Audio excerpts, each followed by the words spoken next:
1995 সালে আখের ক্ষেতের মাঝখানে পাওয়া যায় একটি মহিলার নগ্ন মৃতদেহ। মৃতদেহের মাথার উপরে হরিণের শিং লাগানো ছিল, শরীরে ও গাছের শিকড় দিয়ে আঁকা ছিল অদ্ভুত সব সিম্বল। কোহল ও মার্টিন নামক পুলিশের দুই গোয়েন্দা কর্মকর্তা কেসটি তদন্ত করতে আরম্ভ করে। তদন্ত করতে গিয়ে বেরিয়ে আসে একই প্যাটার্নের পূর্বে ঘটা একাধিক হত্যাকাণ্ড, যা একটি সাইকোপ্যাথ সিরিয়াল কিলিং মিশন বলে মনে হচ্ছিল। এরপর তারা কেসটি আরো গভীরভাবে তদন্ত করে মূল আসামিকে ক্রস ফায়ার করে মামলাটি একসময় ক্লোজ করে দেওয়া হয়। কিন্তু 2012 সালে অর্থাৎ প্রায় 17 বছর পর পাওয়া যায় একই প্যাটার্নের হত্যা করা আরো একটি মৃতদেহ। এরপর মামলাটি পুনরায় তদন্ত করতে আরম্ভ করে পূর্বের সেই দুইজন পুলিশের গোয়েন্দা কর্মকর্তা, যা আমরা প্রথম পার্টি দেখেছি। হ্যালো বন্ধুরা, কেমন আছো সবাই? পাপরিকা স্টুডিও থেকে আমি জাহিদ আবারও আমন্ত্রণ জানাচ্ছি নতুন একটি সিরিজ এক্সপ্লেনেশন দেখতে। আমাদের আজকের সিরিজের নাম ট্রু ডিটেকটিভ। সিরিজটির প্রথম সিজনের দ্বিতীয় পার্ট এটি, যা 2014 সালে ইংরেজি ভাষায় মুক্তি পায়। আর সিরিজটির বর্তমান IMDb রেটিং 8.9 আউট অফ 10। তো চলুন কথা না বাড়িয়ে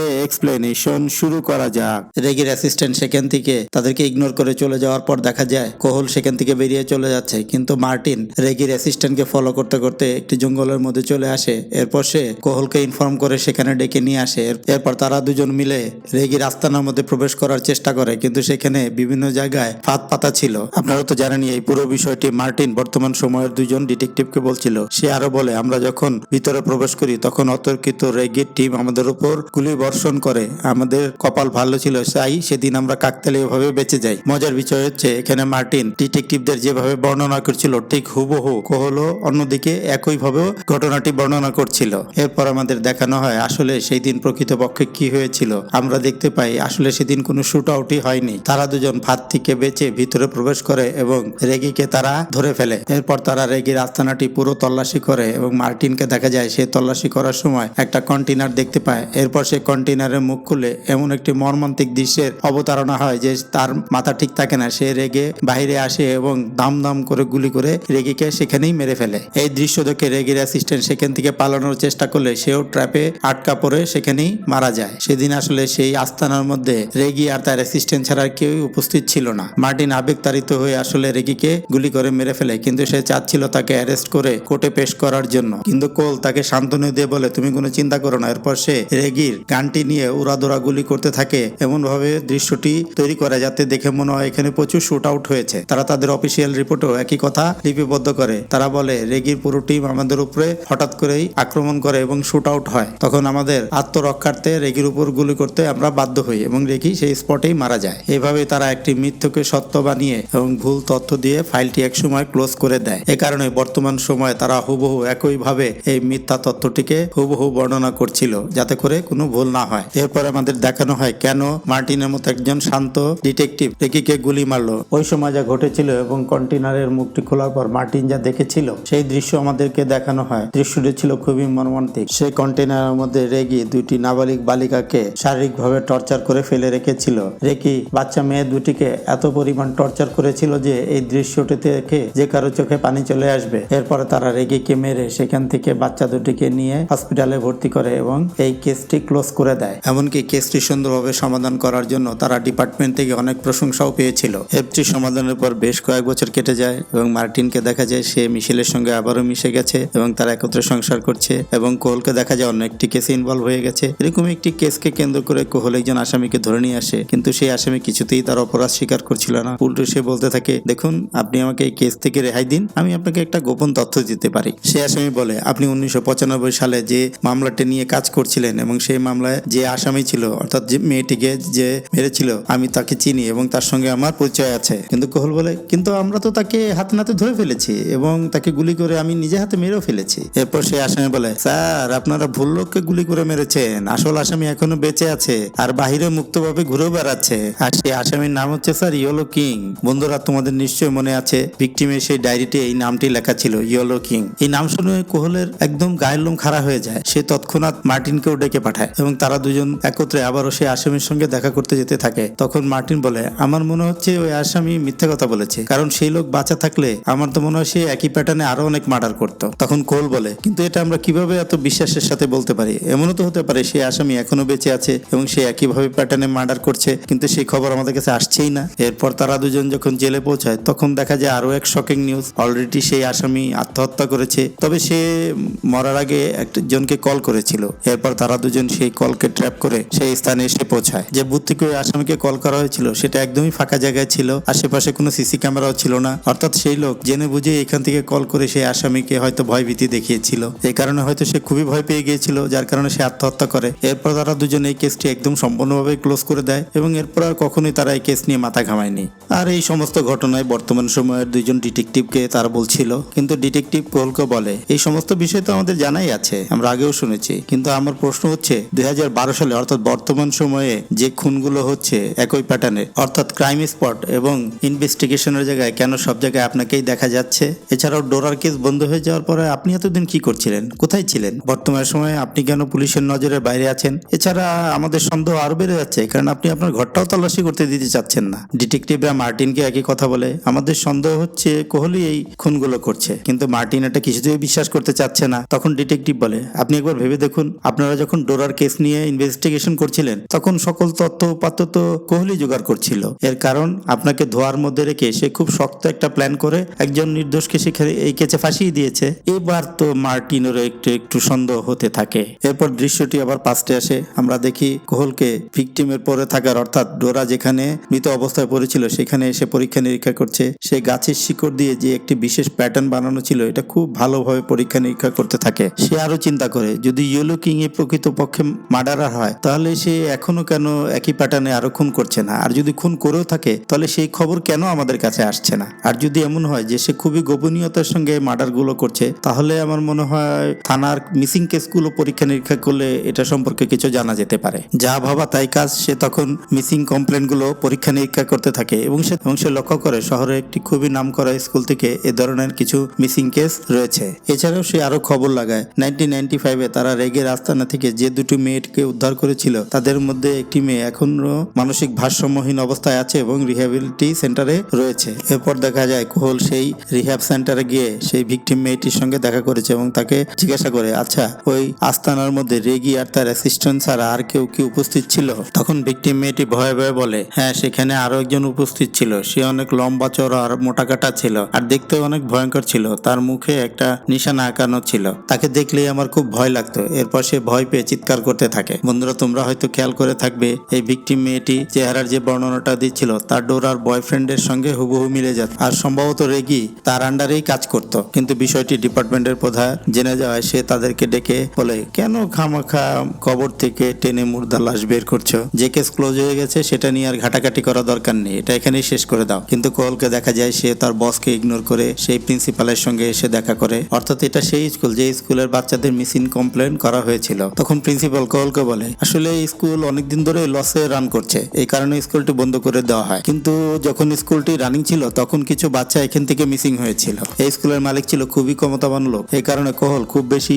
জিজ্ঞাসাবাদ না করেই সেখান থেকে চলে আসে। এরপর দেখা যায় কোহলকে আবারও তার চিফ ডেকে তাকে সঙ্গে খুব রাগারাগি করছে এই বিষয়টি নিয়ে ঘাটাঘাটি করার জন্য। অন্যদিকে আমরা দেখি মার্টিনের স্ত্রী মিশেল, যে কিনা সবকিছু ভুলে আবার নতুন করে সংসার করছিল, সে একদিন হঠাৎ করে আবার মার্টিনের ফোনে অন্য একটি মেয়ের ছবি দেখতে পায়। মার্টিনের নতুন অ্যাফেয়ারের কথা জানতে পেরে সে ইচ্ছে করে কোহলের নিকট এসে তার সঙ্গে সম্পর্ক গড়ে তোলে এবং ঘনিষ্ঠ হয়। এমনকি মিশেল বাড়িতে এসে মার্টিনকেও নির্দ্বিধায় সব খুলে বলে। এটা শুনে মার্টিন খুবই রেগে যায় এবং সে অফিসেও ঠিক মতো মনোযোগ দিতে পারছিল না। এমনকি সে কোহলের সঙ্গে মারামারি বাঁধিয়ে দেয়। এরপর তাদের চিফ তাদের ডেকে নিয়ে জিজ্ঞেস করে, তোমাদের মধ্যে সমস্যাটা কি? কিন্তু বিষয়টি একান্তই পারিবারিক এবং স্পর্শকাতর হওয়ার কারণে কেউ এই বিষয়ে কোনো কিছু বলতে রাজি হয় না এবং কোহল চাকরি থেকে রিজাইন দিয়ে সেখান থেকে বেরিয়ে যায়। আর অন্যদিকে দেখা যায় মার্টিন মিশেলকে ডিভোর্স দিয়ে দিয়েছে এবং সে ডিটেকটিভের জবটিও কন্টিনিউ করে।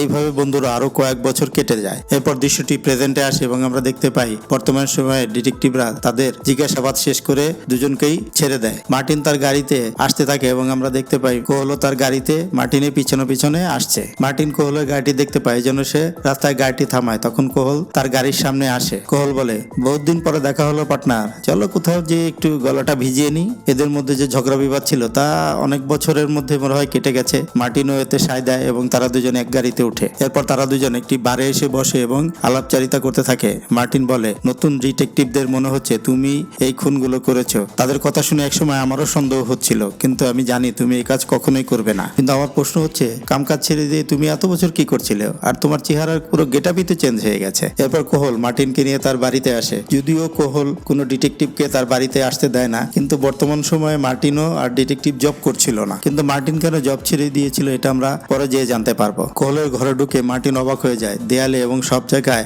সেই ইয়েলো কিং এর বিভিন্ন তথ্য উপাত্ত লাগানো ছিল। অর্থাৎ কোহল এত বছর ধরে সেই কেসটির পিছনেই পড়েছিল এবং সেই ইয়েলো কিংকে বের করার চেষ্টা করছে। এসব দেখে মার্টিন কোহলকে বলে, তুমি তোমার জীবনের এত বছর নষ্ট করে ফেললে এই কেসটাকে কেন্দ্র করে। হতে পারে ইয়েলো কিং নামে পৃথিবীতে কারো উপস্থিতিই নেই। তখন কোহল বলে, দেখো মার্টিন, তুমি বোঝার চেষ্টা করো। এই যে স্কুলে আশেপাশে যত বাচ্চা এ পর্যন্ত গায়েব হয়েছে সবই ইয়েলো কিং কিডন্যাপ করেছে এবং তাদেরকে হত্যা করেছে। শুধু তাই নয়, এই স্কুলের যে মালিক তারও এইসবের সঙ্গে কোনো একটা সম্পৃক্ততা দেখা যাচ্ছে। তখন মার্টিন বলে, কিন্তু সেই স্কুলের মালিক তো খুবই বৃদ্ধ হয়ে গেছে এবং শুনেছি কেউ তাকে খুব হাই ডোজের ড্রাগস দিয়েছিল, এই কারণে সে অসুস্থ হয়ে পড়েছে। নিশ্চয়ই তুমি তাকে ড্রাগ পুশ করেছিলে। তখন কোহল বলে, আমি কখনোই তাকে কোনো ড্রাগ পুশ করিনি, তাছাড়া তার এত সহজ মৃত্যু হওয়া উচিত নয়। তখন সে মার্টিনকে একটি ভিডিও দেখায় যেখানে দেখা যাচ্ছে যে সেই স্কুলের ওনার কিছু নাবালক বাচ্চাকে খুব অ্যাডুস করে টর্চার করে মেরে ফেলছে। এই দৃশ্য দেখে মার্টিন আর সহ্য করতে পারে না, তাই সে তৎক্ষণাৎ সেই ভিডিওটি বন্ধ করে দেয়। তখন মার্টিন বুঝতে পারে এবং সে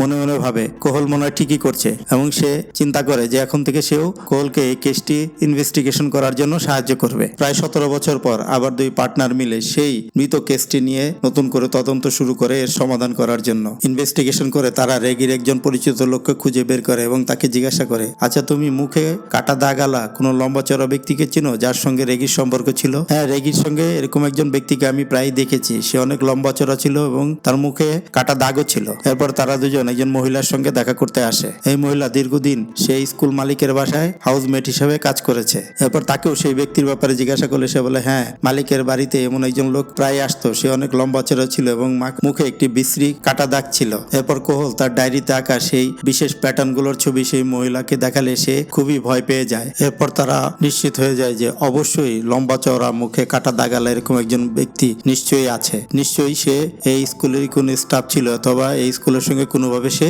জড়িত ছিল। এরপর তারা দুজন ওই সময়ে তাদের আগে কাজ করা একজন ডিটেকটিভের সঙ্গে দেখা করতে আসে, যিনি কিনা এই স্কুল নিয়ে তাদের পূর্বে কিছু টিপ ইনভেস্টিগেশন করেছিল। মার্টিনকে দেখা যায় গল্ফ খেলার নাম করে সেই ইনভেস্টিগেশন কর্মকর্তার সঙ্গে এসে দেখা করে। মার্টিন গল্ফ খেলার মধ্যেই সেই ব্যক্তির কাছ থেকে স্কুল সম্পর্কে কিছু তথ্য নেওয়ার চেষ্টা করে, কিন্তু সেই ডিটেকটিভ আসলে সে ইচ্ছা করে সেই স্কুলের ব্যাপারে কোনো তথ্য দিতে চাচ্ছিল না। এরপর মার্টিন কোহলের সঙ্গে আবারও এসে দেখা করে। তখন কোহল তাকে জিজ্ঞাসা করে, আচ্ছা তুমি কেন চাকরি ছেড়ে দিয়েছিলে? তখন মার্টিন বলে, একটি কেসের তদন্ত করতে গিয়ে একটি বাড়ি তল্লাশি করতে হয়। ওই বাড়িটি তল্লাশি করার সময় আমি একটি মাইক্রোওয়েভ ওভেন দেখতে পাই যেটার ভিতরে একটি বাচ্চাকে রেখে নির্মমভাবে তাকে পুড়িয়ে মেরে ফেলা হয়েছিল। আর ওই দিনই আমি ডিসিশন নিয়ে ফেলেছিলাম যে আমি আর এমন কাজ করব না যে কাজ করতে গেলে প্রতিদিনই এই ধরনের মর্মান্তিক মৃত্যু দৃশ্য দেখতে হয়। পরের দিন মার্টিন আবারও সেই ডিটেকটিভের সঙ্গে দেখা করতে আসে, কিন্তু সেই ডিটেকটিভ মার্টিনকে দেখেই বলে, আমি জানি মার্টিন, তুমি আমার কাছে সেই স্কুলের ব্যাপারে জানতে এসেছো, কিন্তু আমি ওই স্কুলের ব্যাপারে কোনো তথ্যই দিতে পারবো না। তখন মার্টিন বলে, আসলে আমি আপনাকে কোনো কিছুই জিজ্ঞাসা করব না, কিন্তু আমার এক বন্ধু আপনাকে কিছু জিজ্ঞাসাবাদ করবে। এই সময় দেখা যায় কোহল একটি বন্দুক হাতে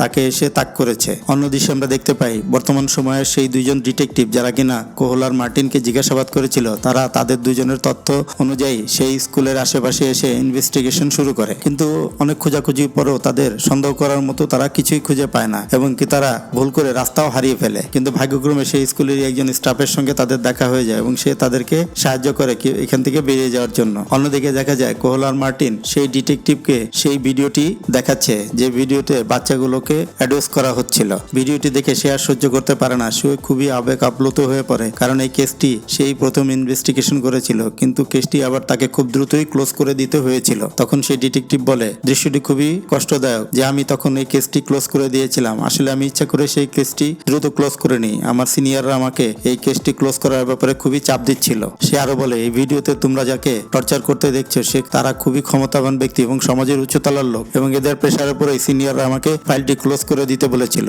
শুধু তাই না, এদেরকে কোনো কেসে ফাঁসানো বা এদেরকে ধরা ছোঁয়া অনেক কঠিন ব্যাপার হবে। কিন্তু বন্ধুরা, কোহল আর মার্টিনের মূল টার্গেট ছিল সেই মুখে দাগ কাটা লোকটিকে খুঁজে বের করা। এরপর তারা কেসটি বিভিন্ন অ্যাঙ্গেল থেকে পর্যবেক্ষণ করে একটি বিষয় নোটিশ করে যে ভিকটিম অর্থাৎ ডোরার বাড়ির এবং রেগিকে যেকে আস্তানা থেকে তারা গুলি করে মেরেছিল সেখানকার পেন্টিং স্টাইল এবং বাড়ির পেন্টিং একই প্যাটার্নে করা ছিল এবং দুটি খুব কাছাকাছি সময়ে পেন্টিং করা হয়েছিল। অর্থাৎ আমাদেরকে এই কেসে আগে বাড়তে হলে এই পেন্টিং প্যাটার্নকে কেন্দ্র করেই এবং ফলো করে আগে বাড়তে হবে। এরপর তারা ওই শহরে ওই একই স্টাইলে এবং একই প্যাটার্নে রং করা একটি একটি বাড়ি খুঁজে বের করে এবং সেই বাড়ির মালিককে এসে সেই পেন্টারের ব্যাপারে জিজ্ঞাসাবাদ করে। সে বাড়ির মালিক ছিল একজন বৃদ্ধা মহিলা। সে বলে সেই পেন্টার তো খুবই ভালো মানুষ ছিল, সেই পেন্টারের মুখে একটা কাটা দাগ ছিল এবং সে খুব ভালো একজন পেন্টার ছিল। এই বৃদ্ধা মহিলার কথা শুনে তারা বুঝে পেলে তারা যে কাতিলকে খুঁজছে সে আসলে পেশায় একজন পেন্টার। তখন তারা বৃদ্ধা মহিলাকে আরো বলে, আসলে আমরা আপনার বাড়ির পেন্টিংটা খুব পছন্দ হয়েছে, তো তাই আমাদের বাড়িটা একই স্টাইলে পেন্টিং করতে চাচ্ছিলাম, তা আমাদেরকে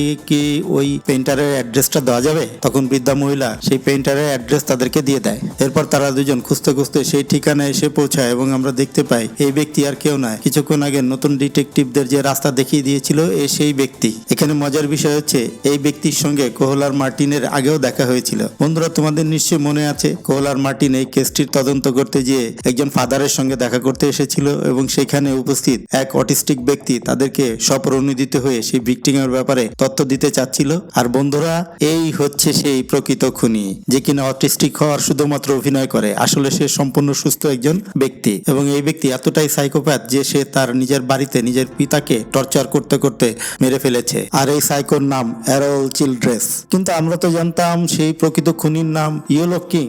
আসলে ইয়েলো কিং হচ্ছে শয়তানের আরেক নাম এবং যার ছবি সেই চার্চের দেয়ালে আঁকা ছিল। এরল ছিল সেই স্কুলেরই একজন পেইন্টার। সেই স্কুলে রং করতে যেয়ে সেই মেয়েদেরকে উঠিয়ে নিয়ে আসতো এবং তাদেরকে শারীরিকভাবে টর্চার করত। এরলের এসব কাজে ওই স্কুলের মালিক সহ অনেক বড় বড় ব্যক্তি জড়িত ছিল, যার কারণে এরলকে তারা সবসময় রক্ষা করত। প্রকৃতপক্ষে এরা সবাই ছিল সেই ইয়েলো কিং শয়তানের পূজারী। এরপর কোহল আর মার্টিন সেই ভিডিওটির অনেকগুলো কপি করে সেটা বিভিন্ন দপ্তর এবং বিভিন্ন ব্যক্তি এবং উচ্চপদস্থ ব্যক্তিদের কাছে পাঠিয়ে দেয়। তারা এই কাজটি করে কারণ তারা মনে করে যেহেতু এই কেসের সঙ্গে অনেক বড় বড় লোক জড়িত আছে, তাই মনে হতে পারে তাদেরকে মেরে ফেলা হতে পারে এবং তাদের কোনো তথ্য বাইরে নাও আসতে পারে। তারা দুজন না থাকলেও প্রকৃত সত্যটা মিডিয়া এবং পুলিশের কাছে থাকলে অন্ততপক্ষে মানুষজন জানতে পারবে। এরপর মার্টিন বর্তমান সময়ে সেই দুইজন ডিটেকটিভকেও সেই এরলের ঠিকানা দিয়ে দেয় এবং বলে, আমি আর কোহল যদি সময় মতো ফিরে না আসি তাহলে তোমরা সেখানে এসে আমাদেরকে উদ্ধার করার চেষ্টা করবে। শেষ ক্লাইম্যাক্সে আমরা দেখতে পাই কোহল আর মার্টিন এরলের বাসায় চলে এসেছে। মার্টিনকে দেখা যায় এরলের দরজায় নক করছে আর কোহলকে দেখা যায় সে পিছনের দরজা দিয়ে ঢোকার চেষ্টা করছে। মার্টিন দরজায় নক করলে এরলের স্ত্রী এসে দরজাটি খুলে দেয়। অন্যদিকে দেখা যায় কোহল বাড়ির পিছন দিক দিয়ে এসে এরলকে ধরে ফেলে এবং সে তাকে গান পয়েন্টে নেয়। মার্টিন গান পয়েন্টে নিয়ে এরলকে অ্যারেস্ট করার চেষ্টা করলো। এরলকে দেখা যায় দৌড়ে জঙ্গলের দিকে পালিয়ে যাচ্ছে। কোহল এরলের পেছনে পেছনে দৌড়ে এসে জঙ্গলের ভিতরে ঢুকে যায় এবং সে একটি বাড়ি দেখতে পায়। অন্যদিকে মার্টিনকে দেখা যায় এরলের ঘরটি তল্লাশি করতে গিয়ে তার মৃত পিতাকে খুঁজে পায়। সে দেখে কিভাবে নির্মম ভাবে এরল তার নিজের জন্মদাতা পিতাকে হত্যা করেছে। এটা দেখে মার্টিন তৎক্ষণাৎ সেখান থেকে দৌড়ে বেরিয়ে আসে এবং কোহলকে খুঁজতে থাকে। অন্যদিকে আমরা দেখতে পাই এরল কোহলের পেটে ছুরি ঢুকিয়ে দিয়ে তাকে প্রচন্ড মারপিট করতে থাকে।